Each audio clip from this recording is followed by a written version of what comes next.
রাজধানীর অগ্রণী school and কলেজের ইংরেজি বিভাগের শিক্ষক নিপুল পালকে ঘিরে একাধিক গুরুতর অভিযোগ সামনে এসেছে। অভিযোগে বলা হয়, বিবাহিত এই শিক্ষকের সঙ্গে তার এক মুসলিম ছাত্রীর পরকীয়ার সম্পর্ক গড়ে ওঠে, যা নিয়ে দীর্ঘদিন ধরে দুই পরিবারের মধ্যে বিরোধ চলছিল। মামলার অভিযোগ অনুযায়ী অভিযুক্ত শিক্ষক বিবাহিত এবং তাদের একটি ৮ বছরের কন্যা সন্তান রয়েছে। বাদীর দাবি, অভিযুক্ত শিক্ষক তাকে ডিভোর্স দেওয়ার হুমকিও দিয়েছেন। মামলায় আরও বলা হয়, অভিযুক্ত শিক্ষক ও ছাত্রীর পরিচয় ২০১৫ সালে, যখন ওই ছাত্রী সপ্তম শ্রেণীতে অধ্যয়নরত ছিল। প্রথম দিকে শিক্ষক ও ছাত্রীর স্বাভাবিক সম্পর্ক হিসাবে মনে করলেও ২০১৭ সালের ফেব্রুয়ারি মাসে ঘটনাটি নিয়ে নিপুল পালের স্ত্রীর দৃঢ় সন্দেহ হয় বলে দাবি করেছেন তিনি। আমি ইরেখা রানী পাল, আমার হাজবেন্ড হচ্ছে নিপুল পাল, অগ্রণী স্কুল অ্যান্ড কলেজের টিচার। আমাদের বিয়ে হয়েছে ২০১৫ সালে। আমাদের ৮.৫ বছরের একটি কন্যা সন্তান আছে। সে বিকন্যাসী স্কুল অ্যান্ড কলেজে ২য় শ্রেণীতে পড়ে।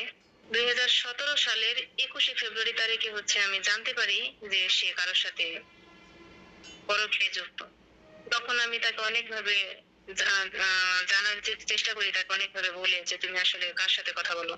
পরে সে একটা পর্যায়ে স্বীকার করে যে হ্যাঁ, সে ঝলকের সাথে কথা বলে। মেয়েটার সাথে তার প্রেমের সম্পর্ক আমি তাকে জিজ্ঞেস করি, পরে সে স্বীকার করে। বাদীর ভাষ্য অনুযায়ী, ছাত্রী নাফিসা জান্নাত ঝলকের পরিবারকে একাধিকবার সতর্ক করেন।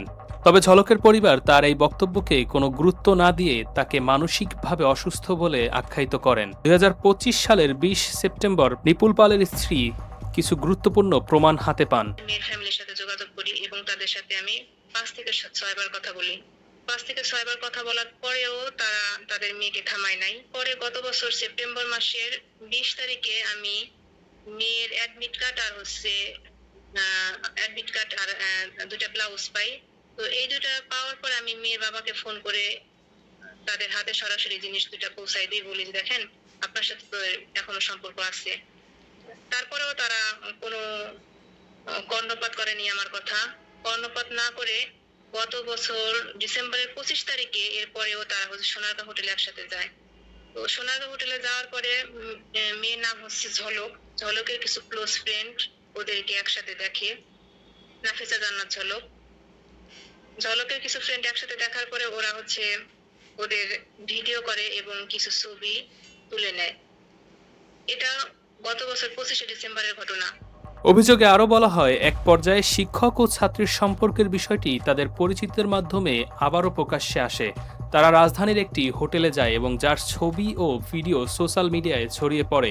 পরে ২০২৬ সালের ১৭ই মে শিক্ষা প্রতিষ্ঠানের অধ্যক্ষ এবং উভয় পরিবারের উপস্থিতিতে একটি অঙ্গীকারনামা করা হয়, যাতে ভবিষ্যতে অভিযুক্ত শিক্ষক ও সংশ্লিষ্ট ছাত্রীর মধ্যে কোনো যোগাযোগ থাকবে না বলে উল্লেখ ছিল। তবে বাদীর দাবি, ওই অঙ্গীকারের পরও পরিস্থিতির কোনো পরিবর্তন হয়নি। বাদীর অভিযোগ, পরবর্তীতে তিনি প্রাণনাশের হুমকি এবং বিভিন্ন ধরনের নির্যাতনের শিকার হন। এসব কারণে তিনি আদালতের শরণাপন্ন হয়ে মামলা দায়ের করেন। সবশেষ আদালতের নির্দেশে ৩০ জুন পুলিশ অভিযুক্ত নিপুল পালকে গ্রেফতার করে জেল হাজতে পাঠায়। অভিযুক্ত শিক্ষককে গ্রেফতার করা হলেও তিনি জামিনে মুক্তি পান। বর্তমানে অভিযোগকারী ন্যায় বিচারের দাবিতে প্রশাসনের বিভিন্ন দপ্তরে যোগাযোগ করছে বলে জানান। এ বিষয়ে অভিযুক্ত শিক্ষক বা সংশ্লিষ্ট সাবেক ছাত্রীর কোনো আনুষ্ঠানিক বক্তব্য পাওয়া যায়নি।